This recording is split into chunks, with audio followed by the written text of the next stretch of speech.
Olá, povo de Deus, terça-feira, 27 de junho de 2023, 12ª semana do Tempo Comum. Nossa reflexão de hoje é a partir de Gênesis 13, 2 e 5 a 18, Mateus 7, 6, 12 a 14. Abraão era muito rico em rebanhos, prata e ouro. Ló, que acompanhava Abraão, também tinha ovelhas, gado e tendas. A região já não bastava para os dois, pois seus rebanhos eram demasiado numerosos para poderem morar juntos. Surgiram discórdias entre os pastores que cuidavam da criação de Abraão e os pastores de Ló. Naquele tempo, os cananeus e os ferezeus ainda habitavam aquela terra. Abraão disse a Ló: não deve haver discórdia entre nós e entre os nossos pastores, pois somos irmãos. Estás vendo toda essa terra diante de ti?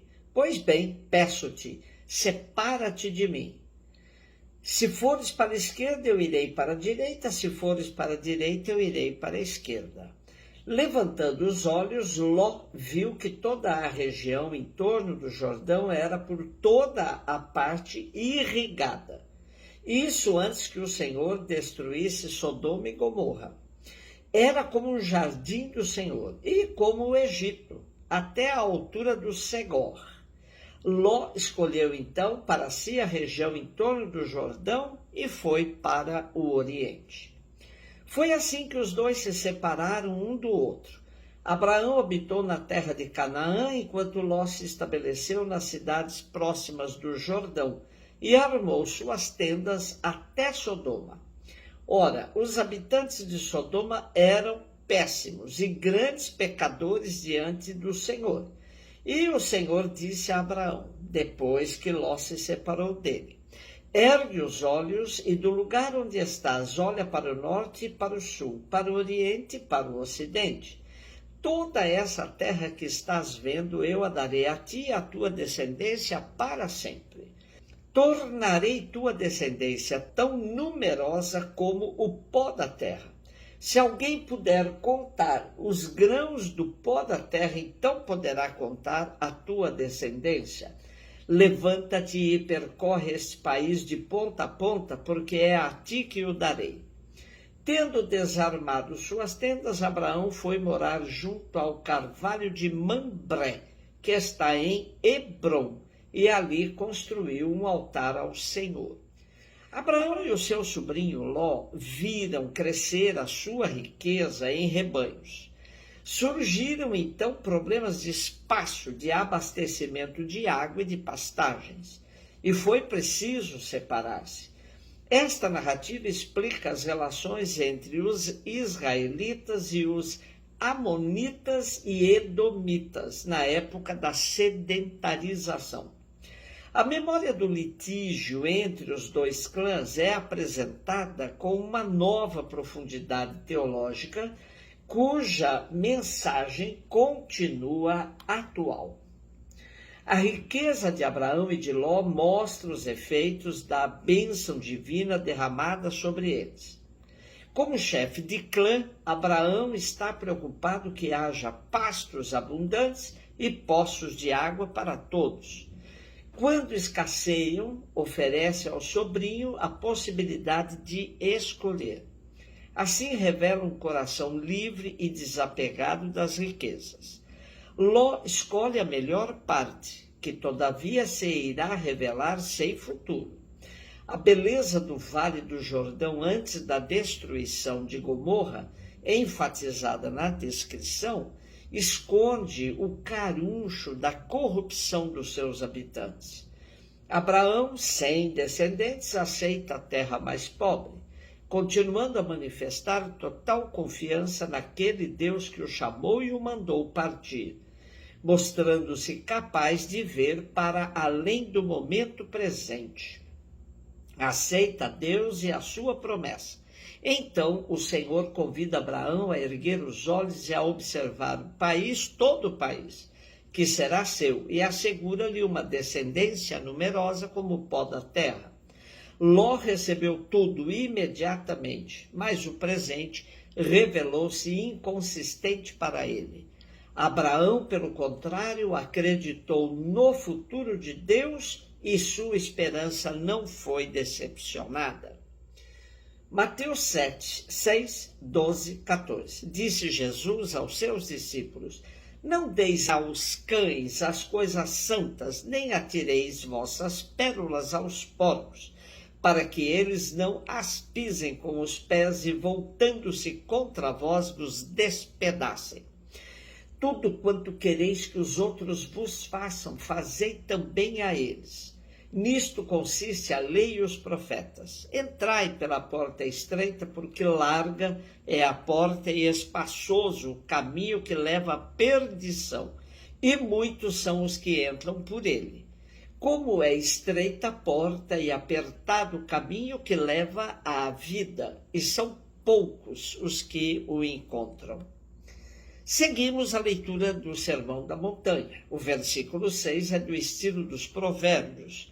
Portanto, nunca devemos interpretar de maneira literal.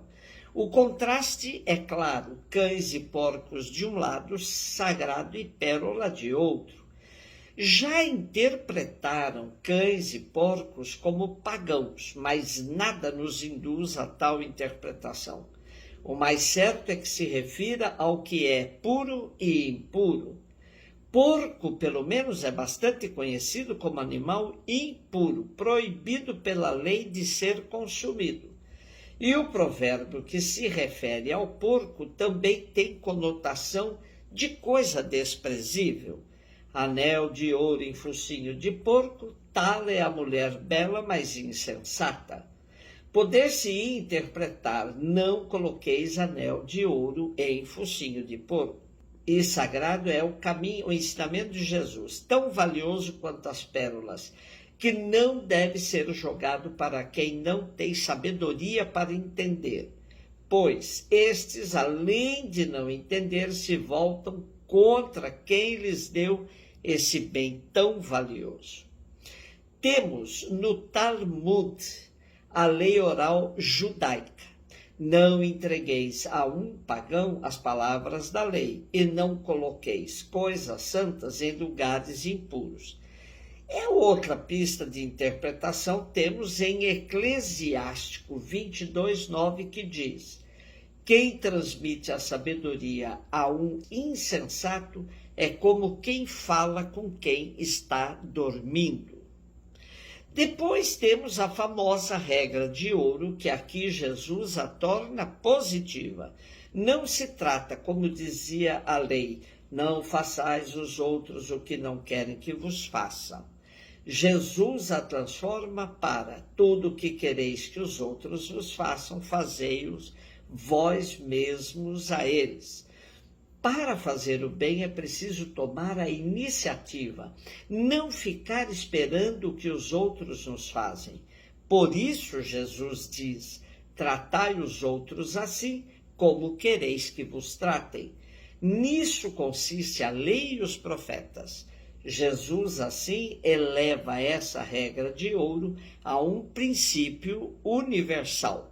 Nossos dois últimos versículos de hoje são do estilo sapiencial, que sempre nos coloca frente a dois caminhos que temos de optar: o caminho da virtude, estreito e difícil, e o do vício, espaçoso e fácil. Todo o Sermão da Montanha se constitui num corolário de critérios para saber discernir qual caminho seguir. Desde as bem-aventuranças até nesta altura do capítulo 7, Jesus entrega aos seus discípulos um manual para saber escolher o caminho que leva à salvação. É bom lembrar o que já dissemos no Sermão da Montanha. Não se trata de lei, tampouco de querigma, mas sim da didaqué, dada aos que já iniciaram o caminho do seguimento de Jesus. Por isso, Jesus pode lhes propor porta estreita e caminho apertado, na perspectiva dos dois caminhos que mais uma vez nos lembram os textos sapienciais, como nos aponta o primeiro salmo. Feliz quem não segue o conselho dos maus, não anda pelo caminho dos pecadores, nem toma parte nas reuniões dos zombadores. O Senhor protege a caminhada dos justos, mas o caminho dos maus leva à desgraça. Nesta sociedade, onde os que detêm o poder zombam dos pobres e trilham os caminhos das trevas, escolhamos o caminho da luz, ainda que nos pareça estreito e apertado, mas é ele que nos leva à salvação. Um beijo no seu coração.